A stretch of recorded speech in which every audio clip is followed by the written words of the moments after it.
Hello,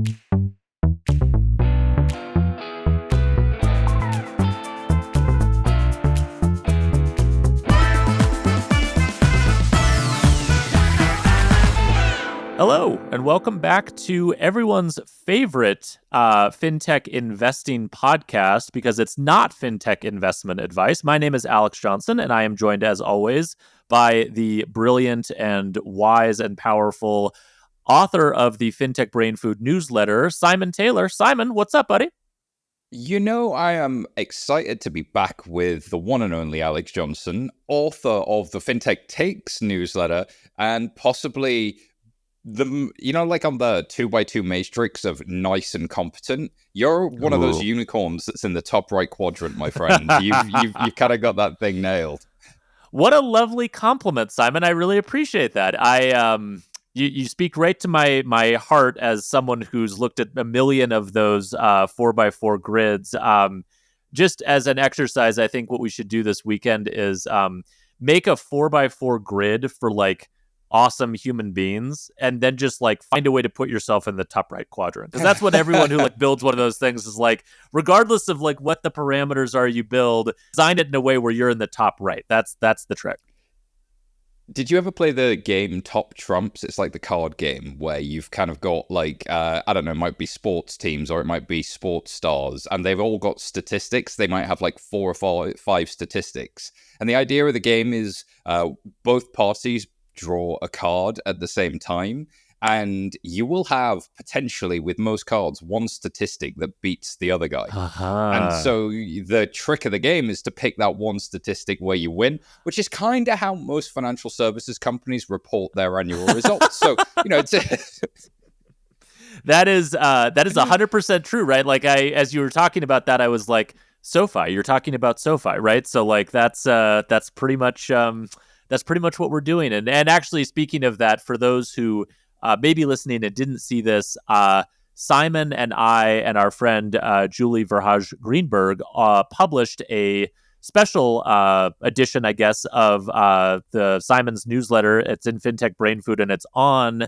Fintech earnings season. So we went back for the earnings that were just reported, I guess, for Q4 of 2023, and did a little analysis. I did Lending Club. Julie talked about PayPal, and Simon, which small companies did you talk about? I can't remember. I don't know if you've heard of the one. I think Citibank. Oh, with an I. Morgan. Right. Okay. So Citi with an I. Yeah. And then is it JPMC? Is that the acronym they go by? Yeah, that's what the kids call it. Yeah. That's what the kids call it. Okay, well, for those listening, you just learned some new like slang that the teenagers are using, JPMC. And actually, Simon, not to totally just have a brilliant segue, but what the kids are talking about and what the kids are focused on is actually a really good lead-in to a couple of the companies that I wanted to talk about. I hate to like grab the steering wheel, but can I go first for our first company today? I'm British. I'm pathologically polite. Please be my guest. Okay. Well, so this is a bit of a theme that I'll be building on, but the first one I want to talk about is a company called TipTop, which right off the bat, great name, alliteration. Love I'm it. thinking about Top Cat immediately. So that's what I'm he saying. is the most tip-top. Yes, exactly. So great name. And what TipTop does is they essentially describe themselves as the instant cash trade-in app. And so basic idea is you download this app and it will scan your receipts, your recent receipts. Maybe it connects to your email account. I'm not exactly sure. And it will offer in real time prices for some of the things that you've purchased. So for example, if you bought an Oculus headset, they would scan that receipt, they would look at the details, and they would essentially offer you a real-time price for what they'd be willing to pay you for. And so at any time in this app, you can essentially liquidate any of your purchases. And the premise here, it's mostly focused around consumer electronic goods. So smartphones, VR headsets, gaming systems, that kind of stuff. And the basic premise is that sort of in the modern age of personal electronics, because everything is solid state, and there's not like a lot of moving parts anymore, these devices tend to hold up pretty well and to hold their value reasonably well. And that consumers, particularly young consumers, Gen Zers, might benefit from having sort of a liquid market at their fingertips where they could essentially trade in these electronics if they desire to. And so with the push of a button, you can essentially cash out any of these qualified electronics that they've given you prices on. And when you do that, you can schedule it for a courier to come pick up your device, or you can mail it in, and immediately you've cashed out that purchase.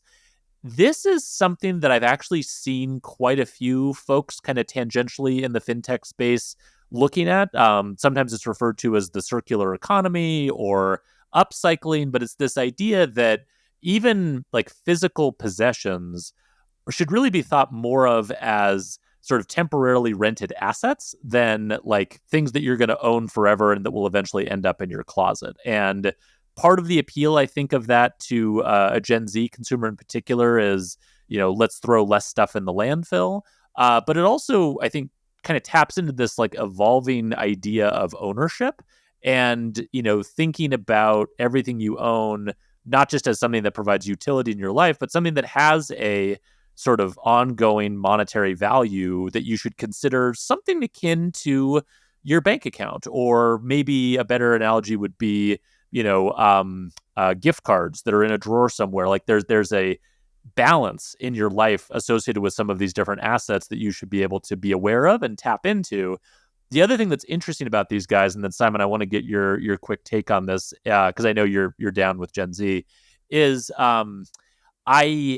they apparently also are working on kind of a B2B angle to this, which is having an e-commerce integration, which would allow for merchants that are selling some of these items to basically have kind of a guaranteed buyback sort of option built into the checkout. And so when you're helping a consumer shop for your product, you can essentially show them, hey, after a certain amount of time, we can provide a guaranteed buyback on this option. So it lowers functionally your total cost of ownership for this device. And the argument, and I don't know if they've gotten enough traction here to be able to demonstrate this with numbers, but the argument is that will improve your odds of being able to make that sale, much in the same way that, buy now, pay later financing does at the point of sale. Yeah, removing the friction from a sale increases the conversion. Yep. If you have more conversion, you have more sales, which means you get more revenue. Yep. Why wouldn't you want that? Yep. And you're immediately putting this potentially reasonably high valued item into a no regrets category, or at least in people's minds, because like returns are a pain in the backside and you've got to initiate the process. Mm-hmm. Whereas what I think is insightful about this company is triggering the potential to return the product. Now, the flip side of that is for most merchants, returns are going through the roof anyway. Yeah. They're very expensive. There's an awful lot of returns fraud. Yeah. Do I want to increase my returns right now? Now, that's a whole thing that they could be worried about. But I guess what you're saying is, no, we will resell it on a secondary market. So merchant, you don't have to even worry about the return. Don't worry about it. This person's going to get made whole reselling the thing. I would be wary about that for marketplaces with counterfeit goods. Yep. Because now I've got a way to list a counterfeit good, get somebody to buy it who will then potentially resell it, and this counterfeit good just goes and goes and goes. But consider the day job I have a little bias. But the kind of that trigger, I wonder if they could have called it like smart receipts. Yeah. That might. Yeah. That's what PayPal called it. That's right. And it broke the world. Everyone was shocked. It broke the internet with how shocked everybody was. But fundamentally, this is a good feature. Yeah. Right. This is a great idea. The second order of friction, though, is we always knew how to eBay things. Yeah. Like, selling your secondhand stuff was never an issue. Mm-hmm. It's nice to have this, like, little, you could get some money trigger. Like, this is the real money you could get right now. That's nice.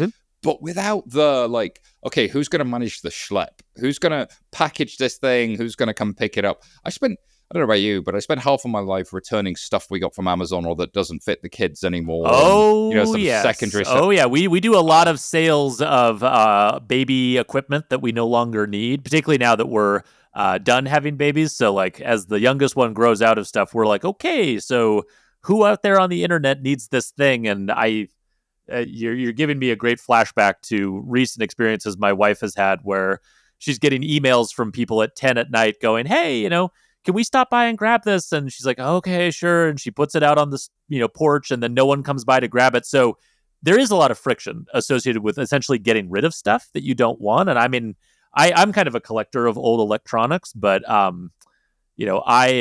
would have to say that for me, my wife is also putting a lot of pressure on me to be like, hey, do we really need this, iPhone? You already have like your first iPhone that we're saving for posterity, but like, do we need the subsequent 6 other iPhones that you have? Probably not, right? Probably No, not. 100%. And it's the admin that's the problem here. I'm almost thinking about like, how do Yes. you make this so frictionless that it's the early days of Netflix, like the really early days of Netflix? You get the DVD and Yeah. you had Yeah. the envelope to immediately send it back. So I don't Yes. know from your description. I'd need to look at them, but wouldn't it be cool if the package you got also came with a reselling package? Oh, that's amazing. Yeah, no, that's a great idea, right? I mean, I think that, and I think that directionally is where they want to go, it seems, with the B2B angle and being integrated at the point of sale. But you make a really good point, right? If you're going to solve this problem, you have to solve 100% of it as much as you can. And so, like, having a TipTop branded package that's inside the package when they send you this new device that you just bought, so that at any time you can send it back, makes a lot of sense. The other thing I was wondering about, Simon, is there some way to then sort of channel a little bit of that resale back into some type of incentive for the original Mhm. merchant? So I'm getting rid of this thing because I want to upgrade to the new thing, and so this is going to help me sell or get rid of or cash out of my other thing. And then, like, maybe it's something where instead of the cash out going directly to your bank account, they build in an option for, hey, cash this out or put this cash towards the purchase of a replacement or an upgrade of this product. And we'll give you a special like discount and sort of magnify the amount of value that you're getting out of that. So it's like it's next gen store credit, right? You could have $200 of Yeah, store credit or a resale value of 175, and that's exactly. bringing more sales back. But only if you resell it. Like if you're still going to have to post this thing and resell it, but you're getting cash back. Which Right. it kind of happens with mobile phones. Right? There's a whole bunch of like trade-ins, but this is making Mm-hmm. the trade-in work for any merchant, and it's dealing with a lot of the delivery risk and distribution risk. Imagine this in Yes. something like a Shop Pay or an Apple Pay as well, because looking at the Yeah. PayPal analysis that came out, like the branded checkout button is PayPal is dying, but oh my god, Shop Pay and Apple Pay are doing really well, and part of it is Yeah. they've just gone so deep on the experience. Like Shop Pay is aggressively frictionless. It's uncanny. It's It's amazing. uncanny. I Yeah. just click this one button. I'm gonna get through 3D Secure because they've done the homework. Like I'm not even gonna get that pop up. Totally. They've got my address. They've got the card. It just goes all the way through, and then risk managing it. Oh, and by the way, I get delivery updates. Oh, by the way, if I need to reship, That's right. wow, that is It's amazing. And they've thought through every part of it, right? So kind of to your point, I think this is a really good example of something that's a great feature, as you said before, right? And it kind of does, I guess that brings up a question we ask a lot, which is company or feature, company or product. And I could absolutely see this type of thing sitting within a Shopify type experience. I could absolutely see this type of thing sitting within a Klarna yep. type bundle of offerings. And so I will be very curious on that front. And as you said, like the hard part here, the reason not everyone wants to do this is managing the risk associated with fraud, counterfeiting, giving someone the ability to instantly cash themselves out while you take the risk of being able to resell it on the market. Like all of those things are the stuff that they don't really talk about in the press release, but that's like what a lot of this hinges on them doing very Put it well. this way: if I ran a fraud ring for counterfeit goods, I'd be all over this. This is Yes. the next victim, fresh meat. So like Yes. that sadly is the nature of fintech. Every new company goes through a rite of passage where they realize, oh, the fraudsters target the little guy because they realize they're the weak link in the system. So that's right. Yeah. Well, thank you for depressing us, Simon of Sardine Land. On that note, why don't you take us into your next company? This one broke Twitter yesterday. So this company is called Lucite, LuCiteAI. And I think of this as like Steve McLaughlin as a service, FT Partners as a service. Do you know what I mean? Yeah. Immediately. Yeah. You know those slides that you see, those investment banking analyst slides? Well, they're actually pretty hard to put together. You need to pull together a business overview. You need to pull in public data. You want to do a competitive analysis. You want to look at the metrics, recent M&A from their category. Like, there's a lot to pull into an FT Partners monthly. Now you can do it with like 3 clicks. So Lucite is free. You go to their website and you type in a company that you want to have a financial overview or a competitor analysis or something like that.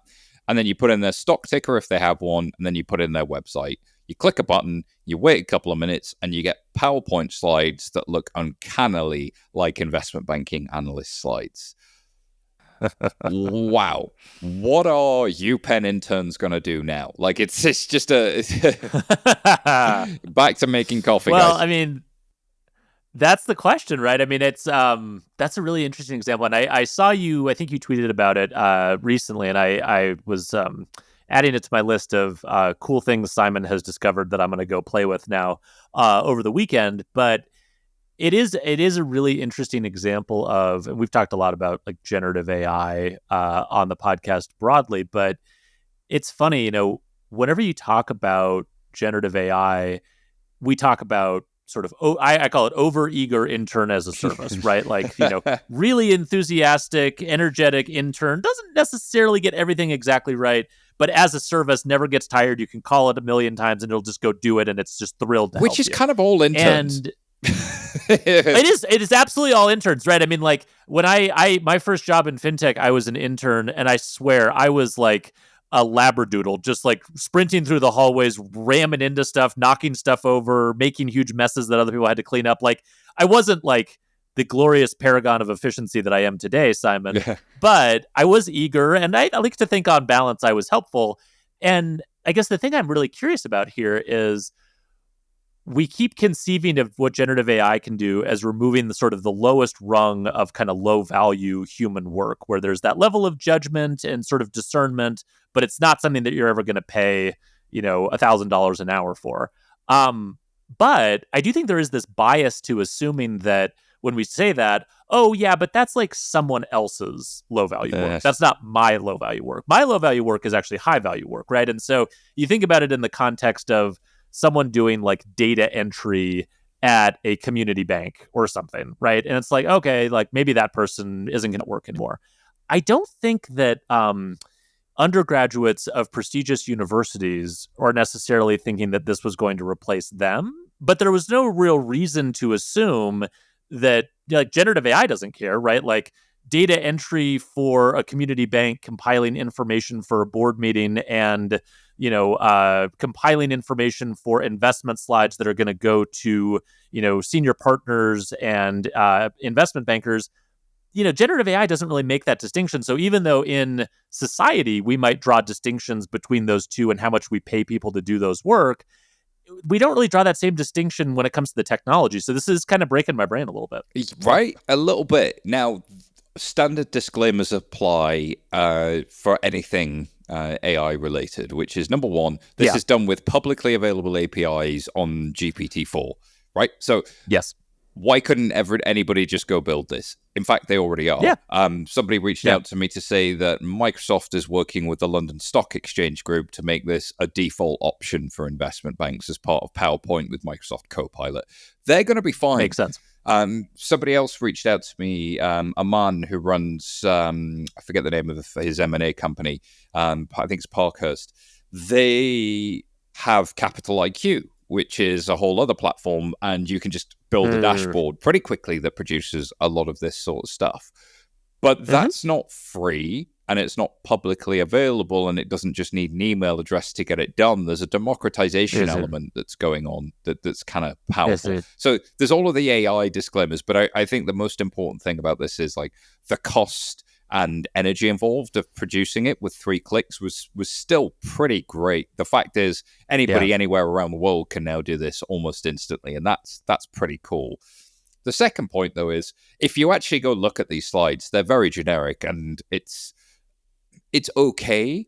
But the real Yeah. value Steve FT Partners adds Mm. is his industry experience, his knowledge, his understanding of the transactions that are not public domain, therefore the market Yep. pricing, his ability to arbitrage that, his ability to broker. Really, this is Mm. making the first job of his marketing slightly more efficient. It's not Hmm. necessarily making everything else right and accurate and kind of there. But you think about that culture of getting your investment analyst job. The you go work for a Blackstone, you go work for a Morgan Stanley. Like your first year, your first 3 years, they work the analysts. It's 100-hour weeks. It's all of that. It's Yeah. almost like a rite of Yep. passage. How many Yep. analysts will pay for something like this on the side to look good in front of bosses? Like the quiet AI use is absolutely a thing, especially for low hanging fruit, and it is a skill issue. But I just wonder where all of this leads to. So Mm. it might not be this company, it might appear somewhere else. But what I love is a tangible example that you can get your head around. I did this with on buy now pay later provider Affirm. I stuck those up Yeah. on social, and everyone's like, "Whoa!" And I was even blown away by how quick it was, and the fact that Hmm. I might actually use this to just pull together the basic data that I need because it's kind of nice, Yeah. rather than using Yeah. something like a data wrapper where I'd have way more control. But I need to select the data set, and I need to like anything that reduces the friction tends to get used more because humans are lazy and Totally. stupid, and I'm definitely both of those things.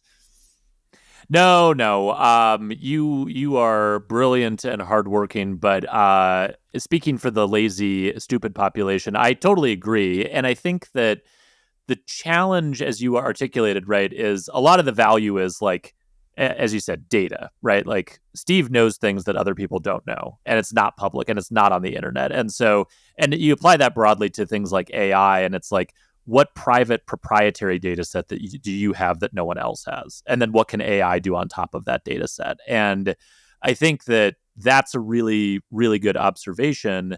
The other thing, though, that you touched on that I am kind of curious about is I do wonder how the form evolves a bit, right? Because like investment slides for like an investment bank, like those we've all seen those a million times. There's a very standard format. You called the ones outputted by this tool kind of simple and generic, but honestly, most of the slides that get produced by those associates at those investment banks, they're very generic and sort of simple as well. I wonder though, like, could we change the form factor? Like, if you're a retail investor, like if you're someone who uses Robinhood, I wonder if you could, you know, tweak the approach so that the output doesn't look like investment bank slides, because I don't think that's what most retail traders look at or think about. But the ability to basically type in a company, private or public, and have it aggregate and give some type of output that's useful. I could see that, kind of to your point about democratization, having a much broader appeal than just making investment bank associates' lives a little bit easier. So there is sort of a broader question about how this sort of easy summarization changes like investing generally. Okay, so mine is keeping with the theme of Gen Z. This is a company called Rove, and it is being described by the company as the first travel card for Gen Z. So it is a credit card, and the way they describe it is they are redefining the credit card industry with a no annual fee travel card, which utilizes a cash flow algorithm for underwriting and is the first ever integrated travel portal for points travel, which allows for the average spender, not a super high spender, but the average spender, to effortlessly earn a free trip every year. So if you go to their website, the sort of central premise is basically travel for free by using this card. It offers 2x points on all purchases, 3x on travel, and 4x for a month for every referral that you make. And again, this is a sort of travel-based rewards card for Gen Z that doesn't have an annual fee. So, Simon, the reason I wanted to talk about this one is that on the surface, I don't totally get it. And the reason I say that is a couple things. One, um, a lot of the things they describe as being like firsts or being unique don't seem particularly like firsts or unique things to me. Like an integrated travel portal for points travel. Like, I mean, American Express is actually a travel agency, like a licensed travel agent. They've been doing that forever. Lots of other large issuers have very sort of tightly integrated travel booking experiences. And even from like a unit economics perspective, and again, early stage company, still a lot to be figured out, but being able to offer average spenders rewards that will allow them to travel for free with no annual fee, like there's a reason that even like low grade travel oriented rewards credit cards have, you know, a $95 annual fee. And if you want one that gives you like the premium experience, you're going to be more in the like $400 to $500 a year annual fee. And so I don't quite understand that. But the reason I wanted to ask you about this one, Simon, is you wrote a piece recently in your newsletter talking about the next great B2C financial services companies and what that would look like. And you made a really good observation in that piece that I don't know, I guess I'd never really thought about it, but the thing you pointed out was there is an element of building companies for new generations and the just sort of like brand equity associated with this is an American Express, this is a new thing for you. And I'm really curious to get your take on sort of from that nuanced perspective, what is the opportunity to build a travel card for Gen Z, or, you know, name whatever other kind of established consumer product category in financial services you want to. Like when we talk about building something for a new generation, is it as easy as claiming that you're doing everything first and sort of having the right aesthetic? Like what goes into kind of nailing that? Because this company sort of prompted those questions for me. Great question. Now, I've been trying to diagnose that for a while, but I think some of it is just great company building. Like you get an early adopter community who just passionately believe in your product, and they become your first best customer, and you nail that persona, and that becomes your wedge and your flywheel out into other segments, and you follow the generation. But people have been saying for a while consumer fintech is dead, and I don't think that's true. I think consumer tech moves in generations. I think all tech moves in generations. Like every 10 to 15 years, you get just another generation of companies. Why? Because technology moves on, and buyers change, and what people want change, and the market changes, and politics change. Like the world is not static. The human species is not static. You need to build new things with the new tools and so on. So absolutely, I buy the need for a new generation. As you double click on this, though, there's no USP obvious to me. There's no USP obvious to Alex from looking at it. The economics are questionable, but I'm not the target audience. Does that really resonate on a college campus somewhere? Why does it? Does the aesthetic really resonate? Consider that Gen Z is massively into, well, not massively into, but really showing a preference compared to the Gen Y and even Gen X for physical things, for vinyl. They're the biggest buyers of vinyl out of any generation, including boomers. They're meeting more in libraries statistically than the previous two generations did. Like, this is reversing some trends in a world where everything is now instant on. For a generation of people that have been more bombarded by having mobile phones than just about anybody, Gen A might even go beyond that for anything. So, you know, Gen Z, 96 through to, I think, 2010, is it? As an average age. Like, you've grown up with mobile phones for the most part. Like, certainly into your teenage years, mobile phones were a thing. You have been bombarded by these dopamine hits. You want physical experiences, and travel is a great way to do that. And not all travel is created equal. There are bits of travel to the beach. There are bits of travel that are to do with groups. So if you reframe travel from this like premium, high-end Amex, Hilton Honors, like Marriott reward points type of, like, you're going to some resort, you're flying around everywhere, to actually, no, this is like a bunch of us going away for a spring break or something. Maybe, you could see how like there is lower cost travel that you can maybe make the unit economics work from. I can see how there's a broader macro trend towards like doing this stuff.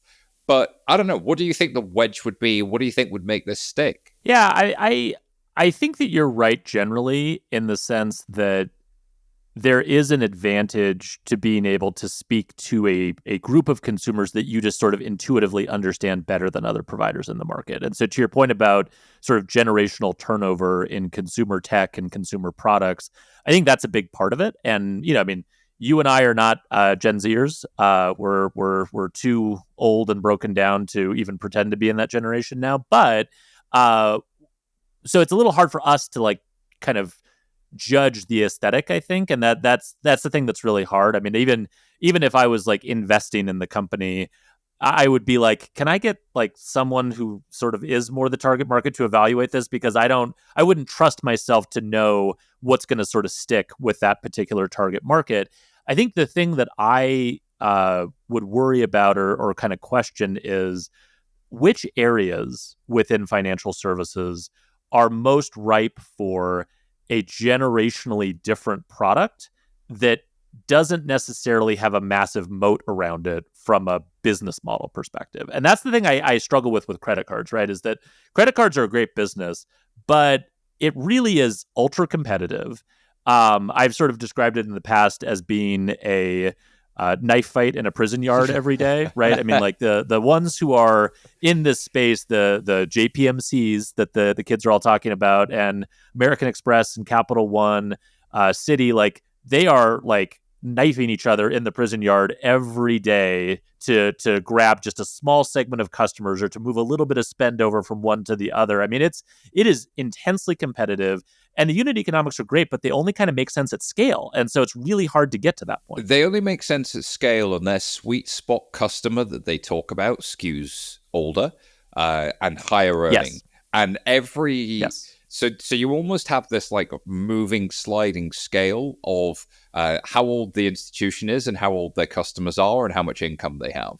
And then you got the Gen Y that's got slightly less income, slightly younger customers, but not incredibly young. With it's sort of and they're aging with their brands and their generations. Like chances are, most people listen to the music they did when they were teenagers. That's where their heart is, right? Yep. So some of the brands that you grew up with, you tend to stick with as well, and so that might just happen again. I think that's a repeatable pattern. But getting to scale in consumer has always been incredibly high risk, incredibly high reward. It's very hard to be Spotify. It's very hard to be Netflix.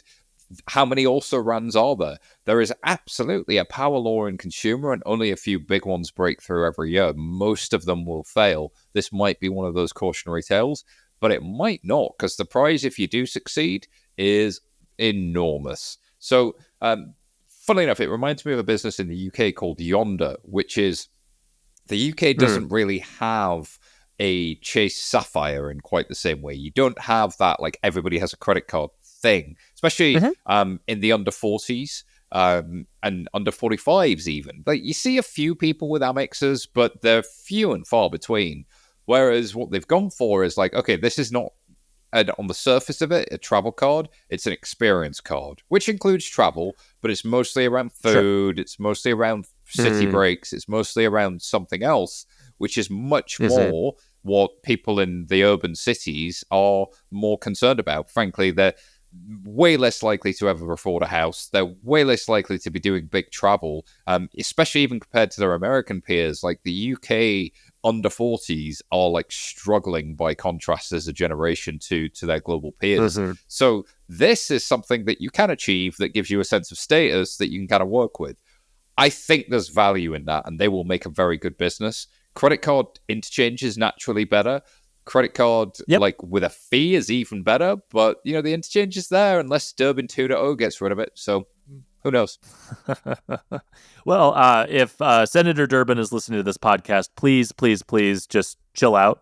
We've benefited enough, I think, from fintech innovation resulting from some of your earlier work, and we're still having fun with that. So maybe just relax. Simon, you get the great honor of giving us the last company. So please share. Okay, so this is Prosper. And I call these guys Betterment for Gen Y that's getting a little bit older. So, Betterment is Betterment for Gen Y. Wealthfront is Wealthfront for Gen Y. Like, these are the robo-advisors, right? But Is it? join Prosper. They're a British company. They're a modern fund investment platform offering mutual funds, bonds, tax-efficient accounts, self-directed pensions, so like a 401k equivalent, and a general investment account Is it? with a savings rate of 5.46% in money market funds. Two things stood out. One, there is a lifetime maximum fee for all assets bought on the platform of 0.25%. That is less than some of the cheapest providers like Vanguard would offer as a blended rate on a lot of these funds. And they do a 0.04% transaction fee. So Vanguard would be like 0.2% plus 0.15% on the transaction. So, it's kind of really, really ultra competitive with an at-scale player. And you wonder, like, how are they going to compete with this at-scale player with this kind of pricing? And they say very simply, our cost of running our business, our cost of acquisition is much, much lower, but our cost to serve is incredibly low because we've got APIs for everything. We have a tiny team. We've got third parties who carry much of the licensing cost for us. We are essentially a very pure play distribution partner for funds. And we're taking a tiny, tiny margin on top of that. And we believe that with that, we can scale. Here's the insight. How many people in Gen Y are in their mid to late 30s starting to think, oh my God, things are getting expensive. Oh, I wish my money was working harder for me. I need to move my money around. How's my 401k doing? Like, it just sort of twigs. There's like a life stage. So I think this is really well timed. Like, if you have something sitting in a robo-advisor at 0.7, 0.8, or even 1% management fee, wow.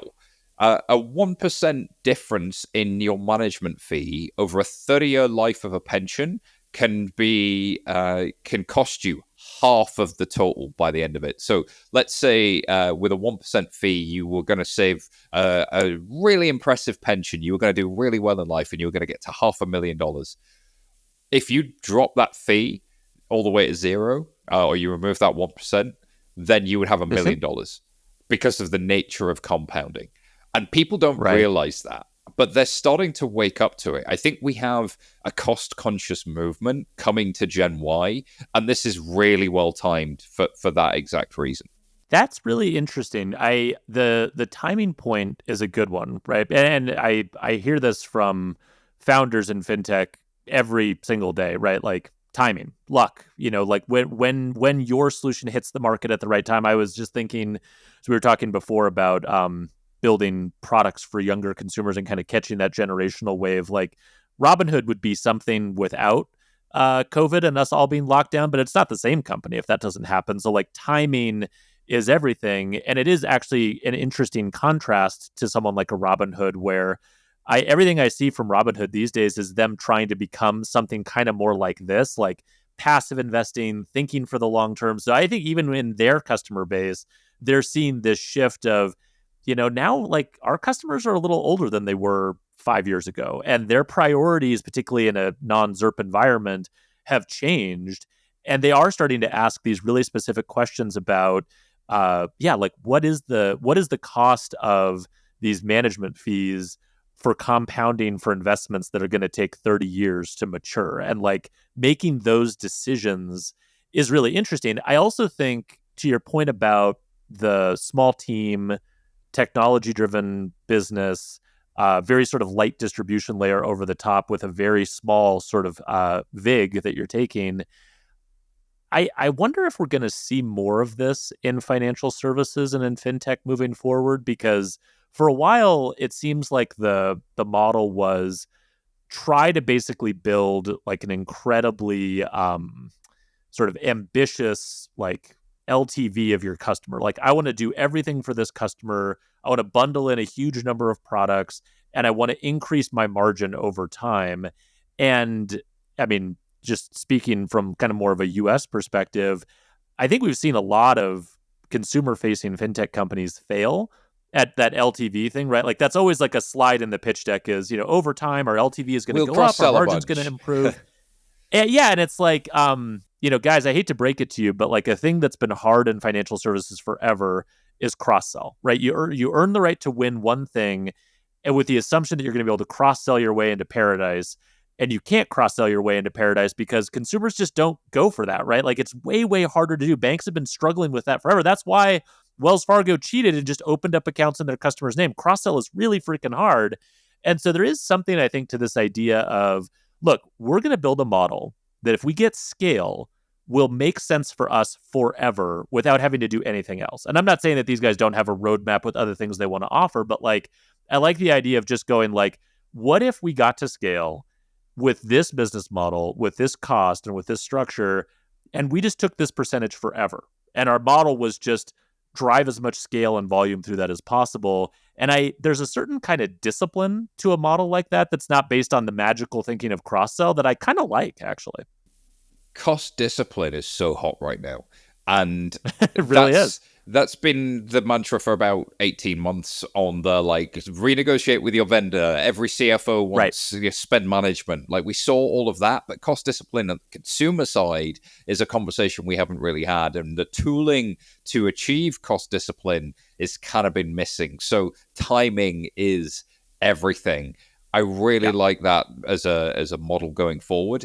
My hypothesis on the next decade of fintech, or whatever label we end up giving it, is that it bifurcates. One, we see fintech move into the more complex financial products, and we've seen that Yep. go up into capital markets, private credit. We're seeing it really move up into those really complex, gnarly products, and Commercial lending. Yeah. but distributing them with like a fintech experience. And the second Yep. thing is, on the early fintech products, we see this cost battleground play out. And that cost battleground could mean new companies that just compete with brand new infrastructure and have a lower cost to serve, or Yeah. people just competing on price more generally as a mainstream thing. And that cost Yep. battleground's really key. But again, I window that with Gen Y.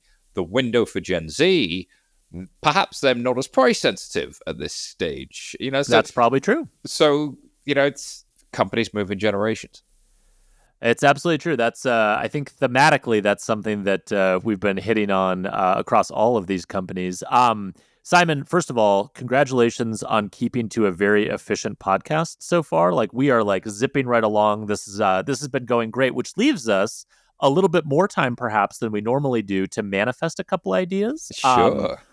I have one. I'm assuming you might as well. Would you like me to go first, or would you like to go first? Yeah, I have something I've been toying with, but please go first. All right. So this is like this came to me late at night as I was going to sleep, sort of idea. So not fleshed out at all. But let me just sort of let me workshop this with you for a second. So in the world of collections and recovery, so lending money and then trying to get it back, there are a couple different dynamics that are at play. One is this move towards more sort of customer-centric or customer-focused collections. And so this is companies like True Accord Yeah. and a number of others that have come into the market and basically said, hey, if you treat your customers like human beings, meaning that you treat them in a polite, respectful manner, you use the channels that they want to communicate with, which is mostly self-service channels, you can actually get better performance, right? Yep. Like, you get more flies with honey, so to speak. How about that?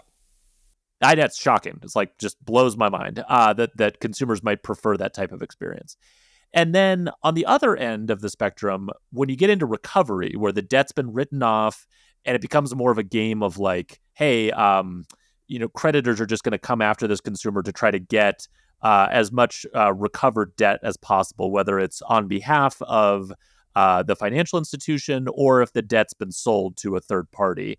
And that is, and probably always will be, a much more combative process, right? Because, at that point, you're not really worried about saving the customer relationship. It's really just more of a dollars and cents game. There's Recovery, all yeah. kinds of, yeah, there's like agencies that work on contingency. It's a whole sort of different market. But one thing that you do see more on the recovery side that I think is kind of interesting is you do see folks that will work on behalf of consumers to essentially negotiate with all of your creditors to say, hey, if you have, all of these different debts, let me go work on your behalf to go negotiate on behalf of all your creditors to see if we can get them to leave you alone and sort of get to a good resolution. And that's like a service that's provided. Sure.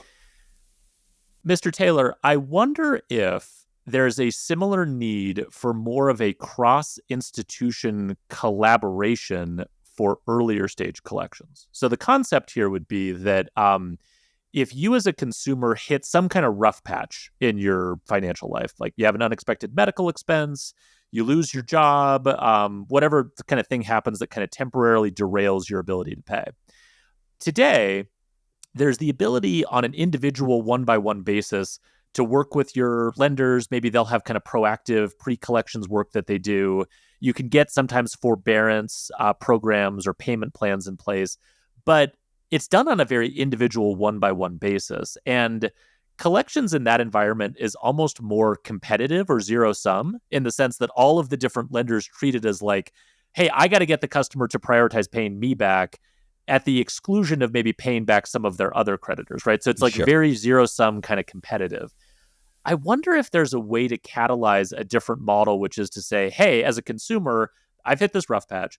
I want to honor all of my obligations. I want to stay in good standing with all of my different lenders that I work with.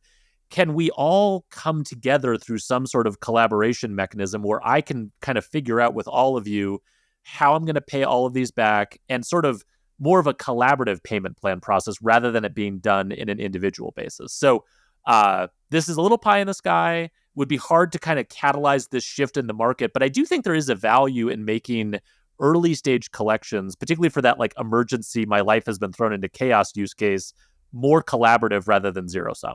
The ROI on better collections is obvious. You get more money than you otherwise would have. You would have lost money. Like, why wouldn't you go do this? This is completely crazy.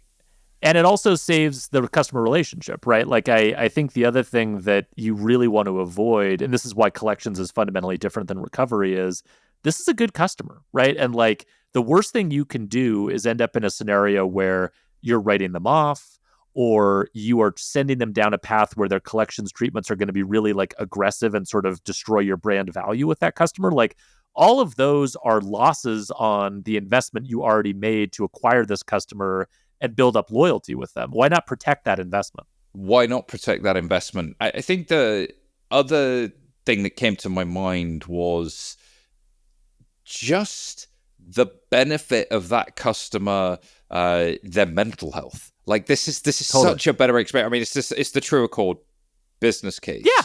There is a charity in the United Kingdom called Step Change that does basically this.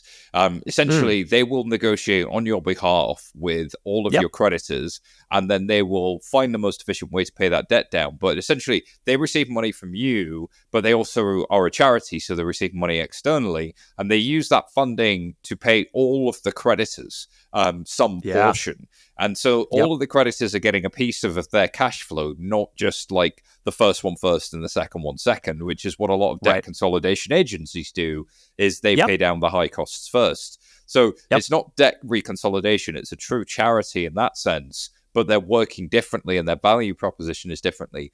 I could see an industry utility like this being particularly valuable And maybe it's something that spins out of like a true accord or something like that, which is like, we already Yeah. know how to do this more effectively than anybody else. There's our private service, which is convincing people to collect, but then they've fallen into delinquency. Let's give them a payment plan. Like, that's a whole other arm to it. But that utility side would probably be something that's somewhat separate, because it is non-differentiated. Whereas a lot of I do remember though speaking to a very large credit card company once that said, we believe our ability to sell off bad debt is one of our competitive differentiators because we operate in subprime.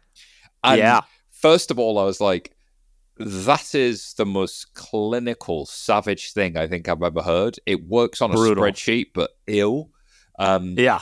it's true when you're working in subprime, your ability to sell bad debt is a competitive advantage. But ew, it Totally. shouldn't be. Totally.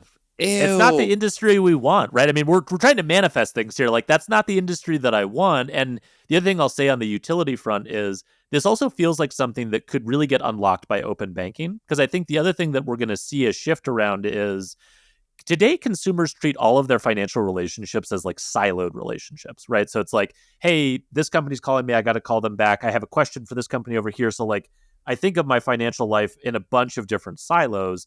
I do think open banking is going to catalyze a shift where now as a consumer, I'm going to think more in terms of what experiences that I want can I plug all of my financial relationships into to get outcomes that are better for me. And so if I want as a consumer all of my different lenders to come together to work with me on a holistic payment plan to get me through this rough patch, someone should be able to build a utility that lets me plug all of those in. And I want everyone to come to the table and play nice. Like, I don't think that's a totally unreasonable thing to ask for. Help me pay down my debts without the admin. Exactly. That feels like a job Exactly. to be done. So manifesting, Yes. manifesting spatial computing experiences in financial services that are not Yeah. branches, because No branches everybody in the metaverse. No branches in the metaverse. please, like, do you know, observation number one, Mm. uh consider how different the world has reacted to spatial computing from the term metaverse. So metaverse is the company called Meta and a weird Yep. looking Mark Zuckerberg, and this Yep. stuff isn't ready yet. It's obviously a toy. Spatial computing is all of the standard Apple stuff. The first Yeah. version's a bit janky, it's too Yep. expensive, it's not quite there yet, which is every Apple V1 product ever. And yet, Totally.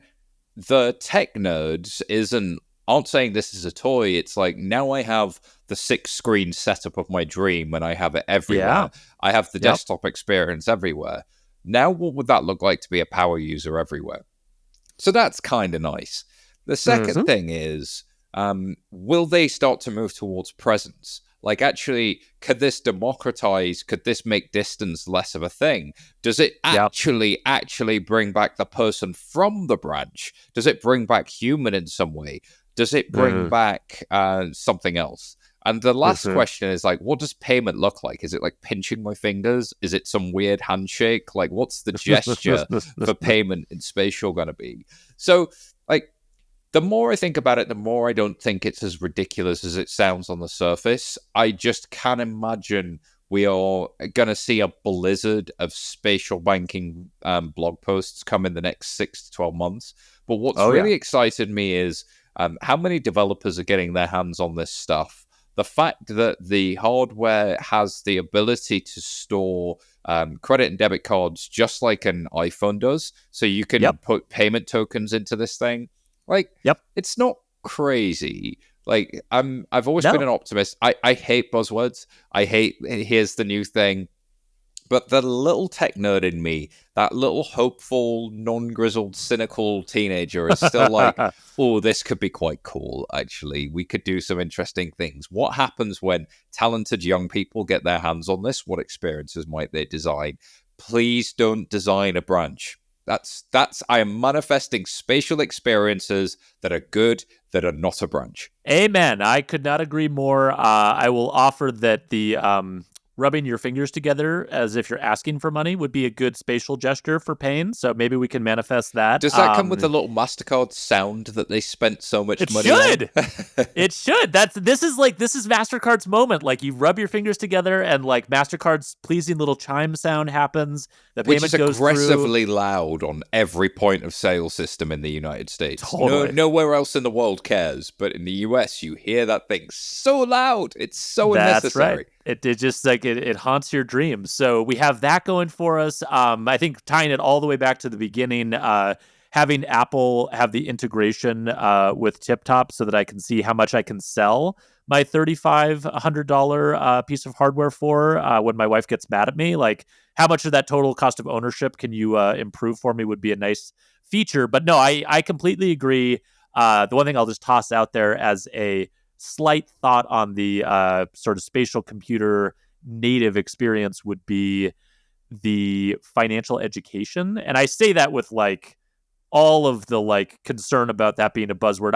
Everyone who says financial education without having actually tried to teach it to bored high school students, like, please stop saying that word until you've tried that. But there is something to the idea of like, what can a shared experience where I can have a chart sort of projected, and then I, as an expert in whatever it is we're talking about, can show you, like, here's the actual benefit of compounding interest over time. Like, going back to your example with the, the company that's doing the brokerage and the investing stuff, like, okay, what's the difference between 1% and a much smaller number over, 50 years? Let me actually show you what that looks like. There is some element of being able to visualize these things that I think could be really powerful from a sales, customer acquisition, customer service perspective. So there has to be something that we can build here that would be valuable.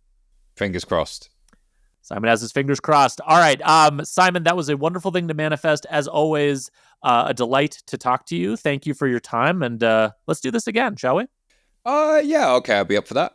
Let's manifest some stuff. Let's do more not fintech advice. Have a good week, everybody. Likewise. Thank you, sir.